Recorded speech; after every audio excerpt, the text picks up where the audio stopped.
bahagia untuk guru hebat di seluruh Indonesia. Perkenalkan, nama saya Ami Hernawati, calon guru penggerak angkatan 10 dari SDN Hegarmanah, Kabupaten Majalengka. Pada kesempatan kali ini, saya akan melaksanakan tugas wawancara dengan kepala sekolah terkait tugas demonstrasi kontekstual modul 3.1 pengambilan keputusan berbasis nilai-nilai kebajikan sebagai seorang pemimpin. Dan kali ini saya sudah bersama Bapak Heri Indrayono. Beliau adalah kepala sekolah di SDN Hegarmanah, Kabupaten Majalengka. Perkenalkan, Assalamualaikum warahmatullahi wabarakatuh. Assalamualaikum Pak. Waalaikumsalam, Bu Ami, ada yang bisa saya bantu? Iya Pak, saya ada tugas di program guru penggerak. Kebetulan tugas kali ini pada modul 3.1 tentang pengambilan keputusan berbasis nilai-nilai kebajikan sebagai seorang pemimpin. Dan kali ini saya ditugaskan untuk mewawancarai Bapak dengan memberikan beberapa pertanyaan yang akan saya tujukan ke Bapak. Mohon maaf Pak, mungkin saya akan mengganggu waktu Bapak sekitar 15 sampai 20 menit. Boleh. Terima kasih Pak untuk sebelumnya. Kita lanjut ke pertanyaan pertama ya Pak. Selama ini bagaimana Bapak dapat mengidentifikasi kasus-kasus yang merupakan dilema etika atau bujukan moral? Sebagai seorang pimpinan di satuan pendidikan atau di sekolah, tentunya tidak akan terlepas dari permasalahan-permasalahan atau kasus-kasus yang muncul yang perlu kita ambil keputusan bagaimana cara mengatasinya. Hubungannya dengan dilema etika dan rujukan moral, kalau kita dituntut untuk mengidentifikasi apakah ini termasuk dilema etika atau rujukan moral, tinggal kita mengidentifikasi kepentingan yang muncul. Ada dua kepentingan yang muncul yang harus diambil, salah satunya misalnya keputusannya harus diambil, maka tinggal kita lihat nilai kebenaran dari dua kepentingan tersebut. Apabila keduanya itu bernilai benar, itu masuk ke dilema etika. Tetapi seandainya salah satunya itu bernilai salah atau negatif, itu masuknya ke rujukan moral. Itu yang saya tahu, Bu Ami. Seperti itu. Terima kasih Bapak. Dilanjut Pak untuk pertanyaan yang kedua. Boleh. Selama ini bagaimana Bapak menjalankan pengambilan keputusan di sekolah, terutama untuk kasus-kasus di mana ada dua kepentingan yang sama-sama benar atau sama-sama mengandung nilai kebajikan? Kalau sama-sama bernilai benar, berarti itu masuknya dilema etika ya Bu ya. Untuk mengambil keputusan tentang dilema etika, ada 3 prinsip yang saya pegang. Yang pertama tentang hasilnya. Apabila keputusan itu diambil, bagaimana hasil dan dampaknya. Yang kedua, itu etika atau aturan yang berlaku di sekolah. Berpegang teguh pada aturan. Dan yang ketiga itu nilai kemanusiaan. Misalnya barangkali kebijakan yang diambil dari seorang pimpinan, walaupun itu sedikit bertentangan dengan aturan, ya, kemudian ada sedikit terpengaruh terhadap hasil, tapi nilai kemanusiaan juga itu harus dipertimbangkan dalam mengambil sebuah keputusan. Baik Pak, hebat. Cukup. Iya. Kemudian dilanjut ke pertanyaan berikutnya. Langkah-langkah atau prosedur seperti apa yang biasa Bapak lakukan selama ini? Kepentingan itu barangkali kita harus tampung dulu sebelum diambil sebuah keputusan untuk dilaksanakan. Tentunya kita harus tampung dulu. Setelah ditampung, ya kita punya warga sekolah. Kita tidak lepas berkomunikasi dengan mereka, berdiskusi dengan mereka di Dewan guru juga kan ada guru-guru senior yang perlu saya secara pribadi harus berkomunikasi dengan mereka supaya sifatnya tidak otoriter dan juga tidak lepas dari musyawarah dengan mereka. Jadi setelah melakukan bermusyawarah dengan mereka, diskusi dengan mereka, nah, setelah sepakat baru diambil sebuah keputusan. Itu barangkali. Baik Pak, berarti dilibatkan semuanya ya Pak? Dilibatkan, warga sekolah itu dilibatkan. Minimalnya ada perwakilan dari guru-guru senior yang mewakili guru-guru semua yang dalam mengambil keputusan. Jadi keputusannya tidak bersifat otoriter dari seorang pimpinan atau dari seorang kepala sekolah, tetapi melibatkan juga mereka untuk berdiskusi, bermusyawarah, sehingga hasilnya itu lebih efektif menurut saya. Terima kasih Pak. Dilanjut Pak dengan pertanyaan yang ketiga. Boleh, Bu? Mengenai langkah-langkah Pak.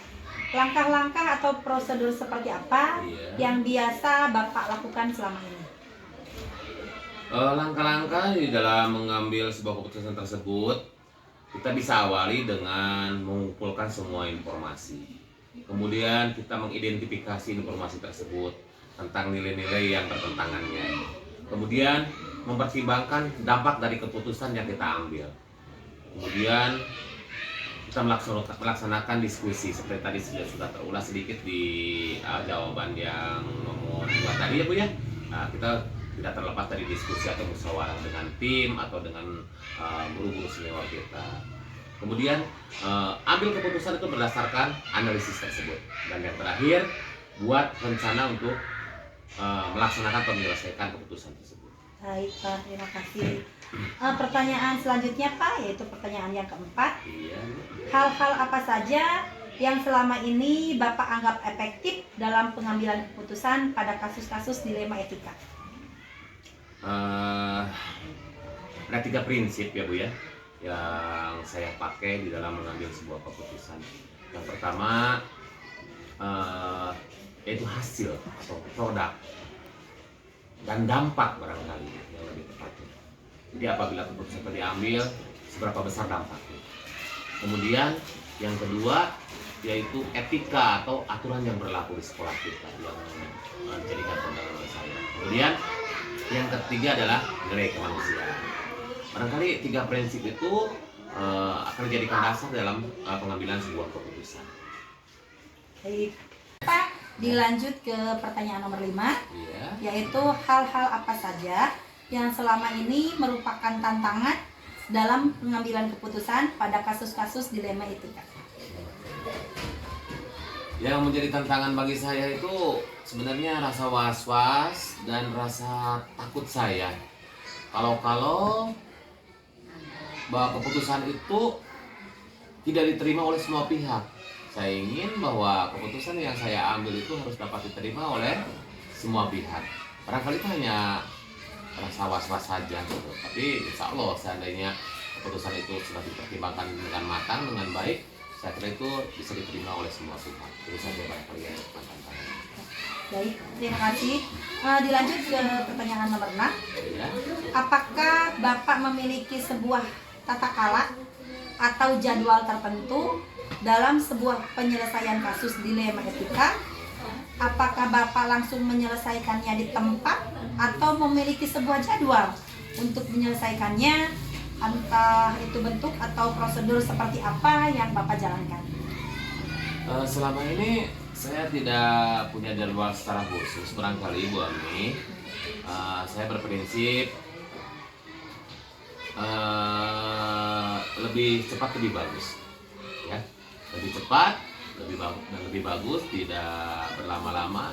Hal itu harus dijadikan sebuah keputusan yang tepatnya ditindaklanjuti. Tapi dengan prinsip kita harus berhati-hati dalam mengambil sebuah keputusan, dan berulang kali saya katakan tidak lepas dari musyawarah, berdiskusi dengan guru-guru, dewan guru ya, atau bahkan guru-guru senior. Itu saja.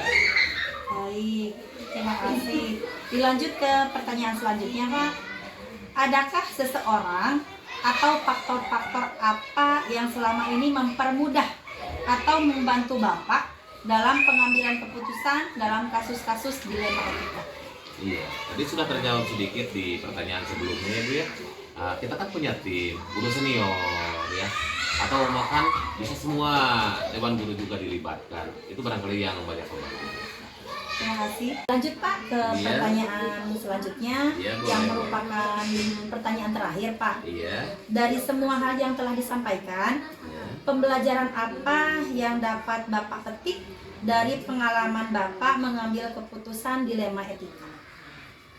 Sebenarnya banyak pengalaman ya, sangat berharga bagi saya sendiri secara pribadi ya, selaku seorang pimpinan. Tapi ada dua pembelajaran yang paling berharga menurut saya yang bisa dipetik atau diambil.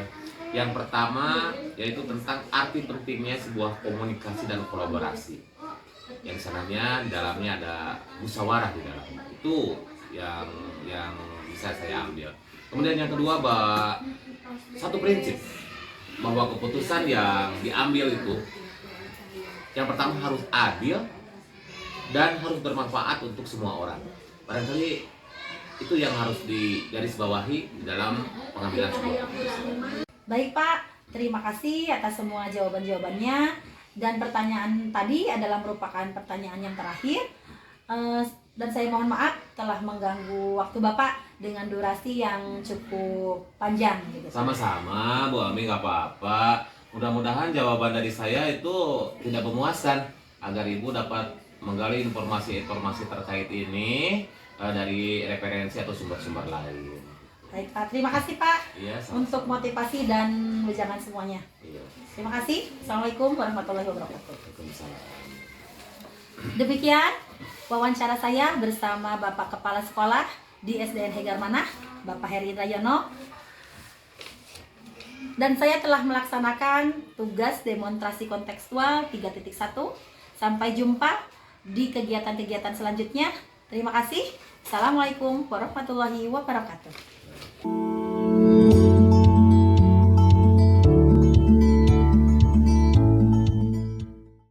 Assalamualaikum warahmatullahi wabarakatuh. Untuk melanjutkan tugas demonstrasi kontekstual modul 3.1 dalam pengambilan keputusan berbasis nilai-nilai kebajikan sebagai seorang pemimpin, saya akan melaksanakan wawancara kedua dengan Bapak Kepala SDN Sunia 3 dari Kecamatan Banjalan, Kabupaten Majalengka. Saya akan mengajukan beberapa pertanyaan terkait pengambilan keputusan berbasis nilai-nilai kebajikan sebagai seorang pemimpin yang dilaksanakan di SDN Sunia 3. Dan saya sudah ditemani oleh Bapak Kepala SDN Sunia 3, Bapak Heri Irawan SPD. Selamat siang Bapak. Siang Bu. Apa kabar Pak hari ini? Alhamdulillah baik. Alhamdulillah sehat ya Pak. Bapak mohon maaf sebelumnya saya mengganggu waktu Bapak. Saya mengganggu aktivitas Bapak yang seharusnya mungkin melakukan apa, tapi harus terjeda dengan kehadiran saya. Saya akan melaksanakan wawancara kepada Bapak dengan mengajukan beberapa pertanyaan terkait pengambilan keputusan berbasis nilai-nilai kebajikan sebagai pemimpin yang Bapak laksanakan di SDN Sunia 3 ini. Untuk mengefektifkan waktu Pak, kita mulai saja kepada pertanyaan pertamanya Pak. Selama ini bagaimana Bapak mengidentifikasi kasus-kasus yang merupakan dilema etika atau bujukan moral?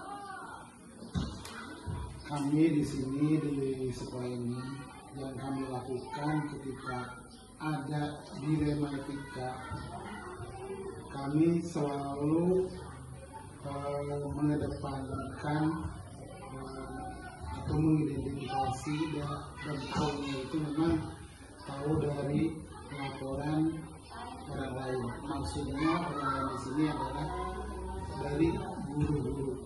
Ya, guru-guru di kelasnya biasanya mereka ketika ada suatu masalah pasti akan melaporkan kepada saya. Misalnya begini, ada anak yang tingkahnya itu kurang berkenan dan misalkan sering mengganggu atau jarang ke sekolah, ya pasti kami akan tahu pertama karena setiap minggu itu kami selalu mengontrol absen dari kehadiran itu ya, jadi tahu. Terus dari sikap-sikap anak itu kan tentu akan berdampak pada situasi belajar. Ya, terima kasih Bapak. Jadi dengan cara mengidentifikasi apa ya dari laporan-laporan para guru mungkin seperti itu. Pertanyaan selanjutnya, Pak, selama ini bagaimana Bapak menjalankan pengambilan keputusan di sekolah ini, terutama untuk kasus-kasus di mana ada dua kepentingan yang sama-sama benar atau sama-sama mengandung nilai kebajikan? Ketika kami harus mengambil sebuah keputusan, tentu kami di sini itu karena ada satu tim, ya. Ada satu tim, alhamdulillah timnya solid. Setiap ada permasalahan apapun, kami selalu memusyawarahkannya, ya.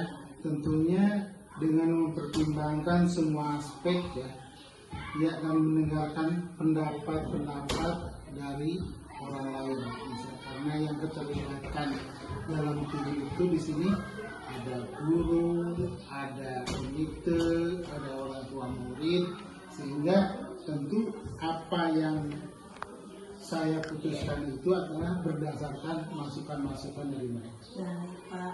Jadi dengan cara musyawarah ya Pak ya, berkolaborasi mungkinnya dengan para guru di sini. Iya. Pertanyaan selanjutnya Pak, langkah-langkah atau prosedur seperti apa yang biasa Bapak lakukan di sekolah ini? Nah, untuk langkah-langkah setiap penyelesaian masalah yang berhubungan dengan etika itu, pertama kami kumpulkan semua informasi yang ada.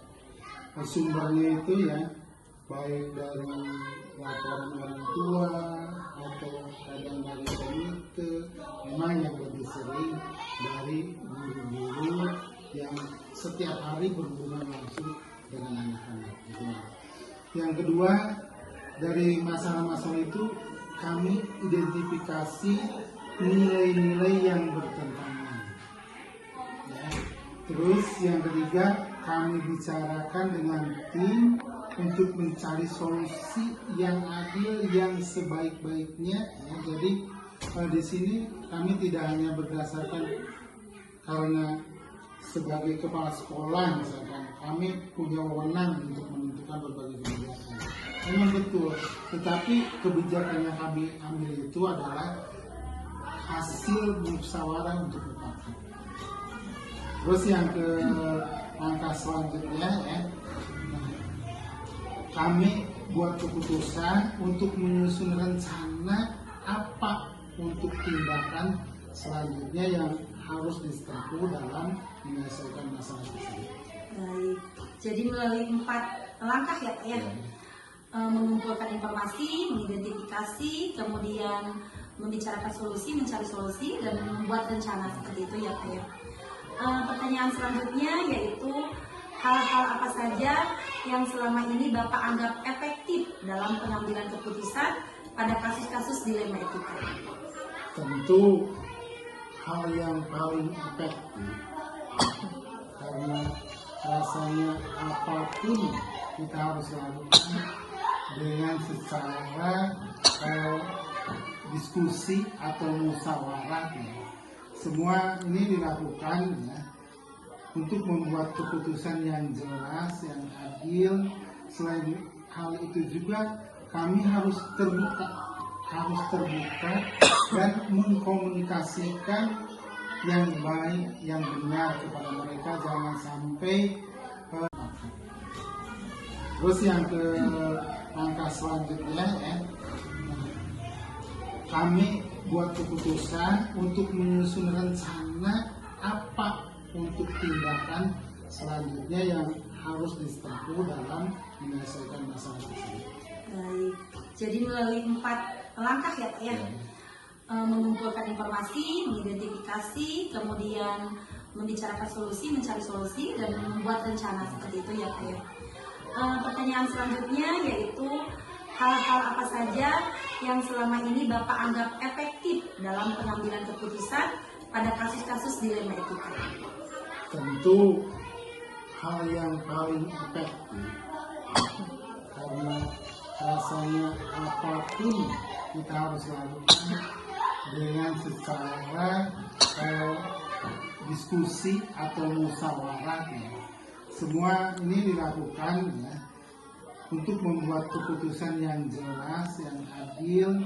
Selain hal itu juga kami harus terbuka harus terbuka dan mengkomunikasikan yang baik, yang benar kepada mereka. Jangan sampai keputusan yang saya buat itu malah tidak disosialisasikan, tidak diberitahukan, apalagi kepada teman satu tim. Ya, baik Bapak. Jadi yang Bapak anggap efektif itu dengan cara musyawarah ya Pak ya, dengan terbuka begitu. Iya baik. Dilanjut Pak ke pertanyaan berikutnya, yaitu hal-hal apa saja yang selama ini merupakan tantangan dalam pengambilan keputusan pada kasus-kasus dilema etika. Yang menjadi tantangan itu kadang tidak semua apa yang kita putuskan, apa yang kita nilai baik oleh kita, tapi baik di mata orang lain. Nah itu yang menjadi pertentangannya, itu ketika berbeda pendapat atau keputusan kita dengan apa yang diharapkan oleh orang lain. Nah, tapi itu tentu ketika kita tadi bertanyakan, ketika kita bisa mensosialisasikannya, kita bisa menyampaikannya kepada orang lain, insya Allah itu bisa terjadi. Iya baik Bapak, terima kasih. Untuk pertanyaan selanjutnya Pak, apakah Bapak memiliki tata cara atau jadwal tertentu dalam sebuah penyelesaian kasus dilema etika? Apakah Bapak langsung menyelesaikannya atau tidak? Kemudian apakah Bapak memiliki jadwal tersendiri untuk menyelesaikannya, entah itu dalam bentuk atau prosedur seperti apa yang Bapak jalankan?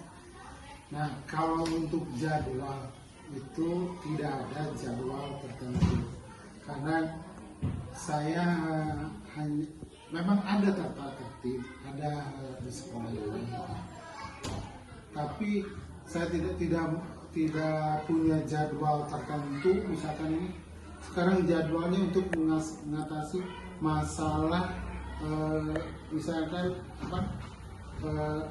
anak yang bolos tidak, tapi saya akan menangani hal itu ketika masalah itu muncul. Ketika masalah itu ada, saya segera mengatasinya, karena memang kalau tim ada, maksudnya ada tim itu ketika ada masalah supaya cepat terselesaikan. Tetapi kalau jadwal tidak ada. Baik Bapak, berarti tidak ada jadwal tertentu, namun ketika ada masalah langsung dihadapi, langsung diselesaikan saat itu ya dengan tim. Ya, pertanyaan selanjutnya Pak, adakah seseorang atau faktor-faktor apa yang selama ini mempermudah atau membantu Bapak dalam pengambilan keputusan dalam kasus-kasus dilema etika? Jelas banyak kalau yang membantu ya. Faktornya terutama memang tadi keterbukaan ya, terus kerjasama gitu. Terus kita pokoknya harus siap untuk menerima masukan dari luar, dan jangan sungkan, kita jangan merasa rendah dan merasa malu ketika kita dikasih kritik, dikasih saran. Baik Pak. Pertanyaan selanjutnya Pak, ini merupakan pertanyaan terakhir. Dari semua hal yang telah disampaikan tadi oleh Bapak, pembelajaran apa yang dapat Bapak petik dari pengalaman Bapak mengambil keputusan dilema etika? Nah, tentunya ini yang terpenting dalam hal ini yaitu kita itu harus lebih terbuka, mau membuka diri ya, terus selalu bermusyawarah, jangan menganggap masalah itu kecil ya, tetapi yang kecil itulah yang akan membahayakan. Baik. Jadi tetap ya Pak ya, dengan musyawarah mungkin segala masalah yang akan dihadapi itu akan terselesaikan dengan baik, dengan terbuka mungkin ya, kemudian kita sendiri membuka diri gitu dan menerima masukan dari orang lain, mungkin seperti itu ya Bapak ya. Ya, betul. Terima kasih Bapak. Tadi merupakan pertanyaan yang terakhir dan saya sudah menyampaikan semua pertanyaan kepada Bapak. Terima kasih atas jawaban-jawabannya. Sangat menginspirasi sekali dan sangat bijaksana sekali Pak. Dan saya mohon maaf, saya telah mengganggu waktu Bapak dengan melaksanakan wawancara yang menyita waktu Bapak dengan durasi yang cukup panjang mungkin Bapak. Sekali lagi saya mohon maaf Bapak. Terima kasih atas waktunya. Demikian wawancara saya dengan Bapak Kepala dari SDN Sunia 3, Bapak Heri Irawan SPD. Dan akhir kata, terima kasih. Assalamualaikum warahmatullahi wabarakatuh. Waalaikumsalam.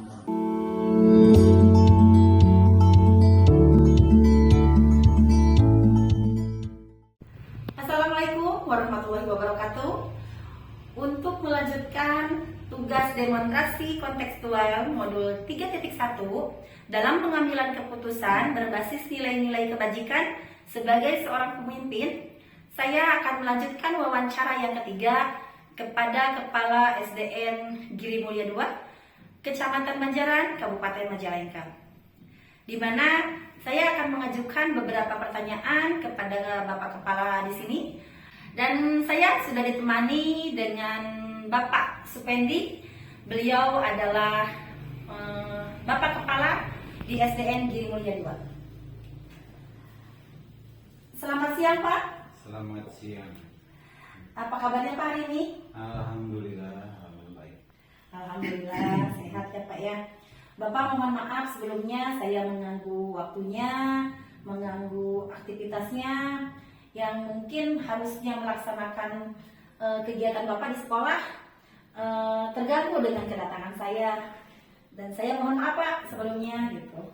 Ya nggak apa-apa. Terima kasih atas kunjungannya. Juga terima kasih atas kepercayaannya bisa berkunjung ke sekolah kami di sini. Iya Bapak, sama-sama. Baik Bapak, untuk mengefektifkan waktu kita lanjut ke sesi wawancara saja mungkin. Dan untuk pertanyaan yang pertama, selama ini bagaimana Bapak dapat mengidentifikasi kasus-kasus yang merupakan dilema etika atau bujukan moral? Ya tentu saya sebagai seorang pemimpin dalam mengambil keputusan harus pintar-pintar memilah-milah mana yang kasus yang masuk ke dilema etika atau benar vs benar, dan mana kasus yang masuk ke dorongan moral atau benar vs kesalahan atau pelanggar aturan. Mungkin itu saja dalam memilah-milah hasil keputusan. Baik Bapak, berarti dengan membedakan kasus mungkin ya? Dalam membedakan kasus. Iya. Selanjutnya, selama ini bagaimana Bapak menjalankan pengambilan keputusan di sekolah Bapak, terutama untuk kasus-kasus di mana ada dua kepentingan yang sama-sama benar atau sama-sama mengandung nilai kebajikan?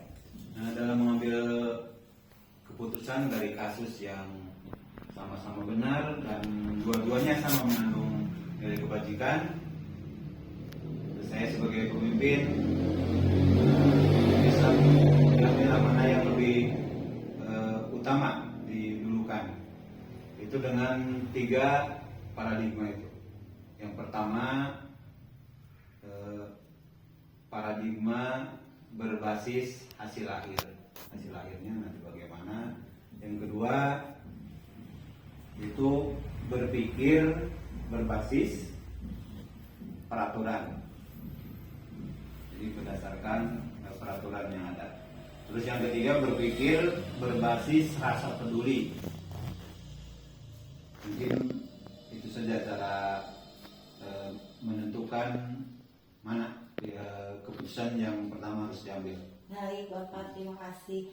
Yang selanjutnya, langkah-langkah atau prosedur seperti apa yang biasa Bapak lakukan di sekolah ini?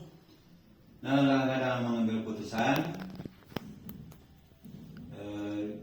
diambil pertama, kita menganalisis dulu nilai-nilai yang saling bertentangan. Selanjutnya, menentukan siapa saja yang terlibat dalam kasus ini. Ketiga, mengumpulkan fakta-fakta yang relevan. Keempat, pengujian benar dan salah itu dengan cara uji legal, yang tentu di dalamnya ada uji regulasi, uji intuisi, dan uji publikasi dan sebagainya. Baik Bapak, berarti melalui 4 langkah mungkin ya Pak ya. Yang pertama menganalisis, yang kedua menentukan siapa saja yang terlibat, yang ketiga mengumpulkan fakta, dan yang keempat dengan pengujian mungkin ya. Gitu, baik. Dan pertanyaan selanjutnya yaitu hal-hal apa saja yang selama ini Bapak anggap efektif dalam pengambilan keputusan pada kasus-kasus di dalam etika. Nah, hal-hal yang efektif dalam pengambilan kasus di dalam etika ini, yang pertama mengadakan pengujian benar dan salah dari kasus tersebut. Selanjutnya pengujian paradigma benar lawan benar. Terus melakukan prinsip resolusi. Terus investigasi opsi trilema, membuat keputusan, dan nanti di akhir kita meninjau kembali keputusan dan merefleksikan dari hasil keputusan tersebut. Baik Bapak, jadi ada 6 hal ya yang dianggap efektif oleh Bapak dalam mengambil keputusan. Baik Bapak, pertanyaan selanjutnya, hal-hal apa saja yang selama ini merupakan tantangan dalam pengambilan keputusan pada kasus-kasus dilema etika? Tantangan dalam mengambil keputusan dilema etika, mungkin hal yang merupakan tantangannya adalah kita mempertimbangkan segala dampak yang ada. Selanjutnya berpikir dengan sadar atau mindful, sehingga di hasil akhir nantinya benar-benar keputusan tersebut berpihak kepada siswa. Dan ya tentunya jangan emosi gitu dalam mengambil keputusan tersebut, karena dari emosi tersebut nanti bisa menghasilkan keputusan yang salah tentunya. Terus jangan terpengaruhi oleh arahan orang lain. Jadi harus punya pendirian sendiri dan menentukan tentang nilai-nilai kebenaran. Baik Bapak. Selanjutnya, apakah Bapak memiliki sebuah tata kelola atau jadwal tertentu dalam sebuah penyelesaian kasus dilema etika ini? Apakah Bapak langsung menyelesaikan di tempat atau memiliki sebuah jadwal untuk menyelesaikannya? Bentuk atau prosedur seperti apa yang Bapak jalankan selama ini? Kita dapat mengambil keputusan tersebut jadi tergantung kasusnya itu. Seandainya kasusnya ringan, jadi bisa langsung pada waktu itu diambil keputusan.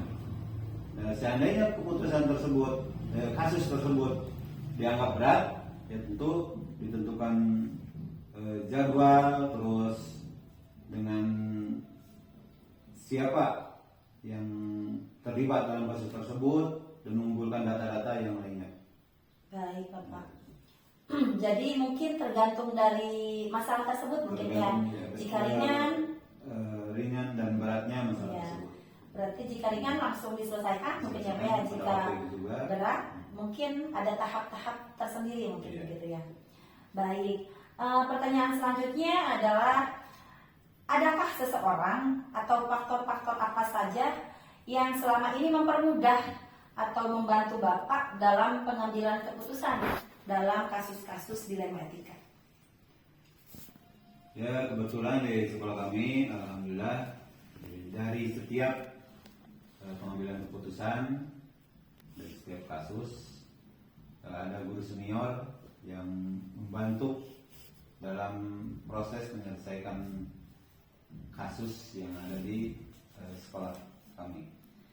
Baik, berarti peran guru senior mungkin ya Pak ya yang sangat berpengaruh. Kebetulan di tempat saya belum ada CGP.